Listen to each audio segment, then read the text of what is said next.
क्या बताऊं। जब मैं अपने लॉन में थी, मेरा घर बगल में ये दूसरा मकान है, मैं अपने लॉन में थी, जब मैंने देखा कि धुआं जो है वो उठ रहा है तो मैं भाग करके बाहर आई। मैंने सोचा कि आग लग गई है, तो मैंने अपने हाथ में एक बेडशीट लिया, सोचा कि शायद मैं कुछ हेल्प कर पाऊँ।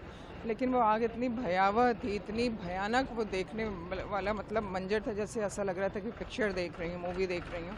फिर आप चाह करके भी कोई भी हेल्प नहीं कर सकता। फिर मैंने देखा कि ऊपर से जो है कुछ लोग नीचे जो है उतर रहे हैं। उसमें 3-4 बच्चों को इतनी बुरी तरह चोट लग गई। एक बच्चे को जो है वो बैकबोन में चोट लग गया, तो उसका लिवर जो है वो फट गया था, हॉस्पिटल में ले जाया है, लेकिन वो बच्चा भी बचा नहीं है। ठीक है, वो दृश्य देख करके उसके बाद मैंने हिम्मत किया, क्योंकि अभी कुछ ही लोग यहाँ इकट्ठा हो पाए थे, तो मैंने फटाफट अपने मोबाइल फेसबुक पे मैंने लाइव चलाया कि जितने लोग तक मेरा मैसेज पहुँच सकता था वो पहुंचा। और मैसेज के थ्रू जो है, लाइव के थ्रू काफ़ी लोग इकट्ठा हुए। इधर हम लोग फायर ब्रिगेड को, पुलिस को, सबको कॉल किए। तो भाई फायर ब्रिगेड को आने में, रास्ता मिलने में थोड़ा तो टाइम लग ही जाता है, लेकिन विद इन 15 to 20 मिनट के अंदर कम से कम 60 से 70, मतलब एक फायर ब्रिगेड आता था, दूसरा लगातार पूरी लाइन लग गई थी फायर ब्रिगेड की। लेकिन तब तक बहुत लेट हो चुका था, क्योंकि नीचे जो है वो नीचे पेट शॉप था। उसके बाद जो है बेसमेंट में भी इन लोगों का काफ़ी गोडाउन, और फर्स्ट फ्लोर पे भी गोडाउन इन लोगों ने बना रखा था। और उसके बाद जो है लाइब्रेरी थी बच्चों की पढ़ने की, जिसमें बच्चे जो है वो लाइब्रेरी में पढ़ रहे थे। और उसके बाद एक इन्होंने एनिमेशन का ऑफिस भी बना रखा था। तो और छत जो है वो छत इसलिए लॉक था कि शायद इन लोगों ने शटर लॉक इसलिए किया होगा क्योंकि बच्चों की सेफ्टी के लिए, कि कहीं मतलब बॉयज़ गर्ल्स ऊपर जा करके, आप समझ सकते हैं इस चीज़ को, तो उन्होंने शटर लॉक कर दिया था। अगर शटर लॉक खुला होता, खैर मैं ये नहीं कह सकती कि खोलना चाहिए, खुला होता तो बच्चे अगर ऊपर पहुंच जाते, सारे बच्चे, तो वो सारे जो हैं फायर ब्रिगेड जो है उनको ऊपर से वो उतार लेती। जो 3-4 बच्चे मेरे सामने कूदे हैं, वो दृश्य, मतलब मैं ना मोबाइल में उस समय, क्योंकि मैं चाह के भी कुछ नहीं कर पाई, क्योंकि इतनी ज़्यादा आग की लपटें उठ रही थी कि आप पास भी नहीं जा सकते थे। अच्छा, जो एंट्रेंस और एग्ज़िट एक ही था, ठीक है, वो दो अलग अलग नहीं थे।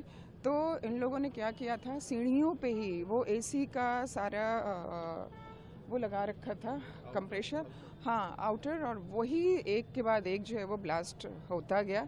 जब आपके एंट्रेंस पे ये सारी चीज़ें आग लग जाएंगी तो वो ऑब्वियस सी बात है, वो पूरा। एक चीज़ और है, मेरा एक मैसेज समाज को कन्वे करिए आप लोग, कि कभी भी डोर लॉक थंबप्रिंट वाला नहीं होना चाहिए। अगर आपका जो है मेन डोर अगर थंबप्रिंट लॉक वाला है, तो आप चाह कर के भी, वो सारे के सारे बच्चे आपस में उस समय सोचिए। मैं इस चीज़ को, क्योंकि मैं सिर्फ इस चीज़ को फील कर सकती हूँ, क्योंकि मैं एक समाज सेविका भी हूँ, और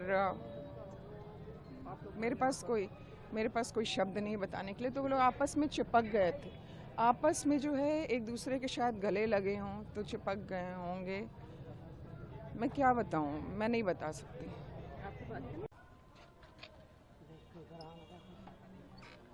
जी, क्या नाम होगा आपका? रुद्राक्ष अवस्थी। रुद्रा जी, ये जो घटना हुई है, क्या कुछ जानकारी आप लोगों को लगी है? नहीं, एक्चुअली कल तो मैं था ही नहीं लखनऊ में, मैं आज ही आया। आज आते जाते मैं यहाँ आया हूँ। तो 1.5-2 साल पहले यहाँ पर एक बार मैं आया था, विजिट किया था अपने भैया के साथ। तो मैंने अंदर देखा था कैसा सीन है, कैसे मतलब चीज़ें स्टेबल हैं कि नहीं है। तो फिर टेबल वगैरह इतनी ज़्यादा रखी हुई थी, एंड मतलब तो आखिर यहाँ पर आपने उस समय 1.5 साल पहले एडमिशन नहीं लिया, क्या कुछ कारण? एक्चुअली मुझे एडमिशन नहीं लेना था, मुझे भैया को एडमिशन लेना था। तो उन्होंने कहा था फैकल्टीज़ वगैरह नहीं सही लग रही है, उनको नहीं समझ आ रहा है, एंड स्पेस वगैरह काफ़ी है नहीं, बस क्लासेस रखी गई, अंदर रूम्स है क्लासेस वाले, वो क्लासेस के लिए रूम छोड़ दिए गए और रिसेप्शन रख लिया गया, बस इतनी जगह है। काफ़ी, आप देखो ना, बिल्डिंग बहुत छोटी सी है, वो लगता तो नहीं था कोई भी सेफ्टी के लिए ऐसे रखा है कि भाग सके या फिर वो इमरजेंसी एग्जिट हो।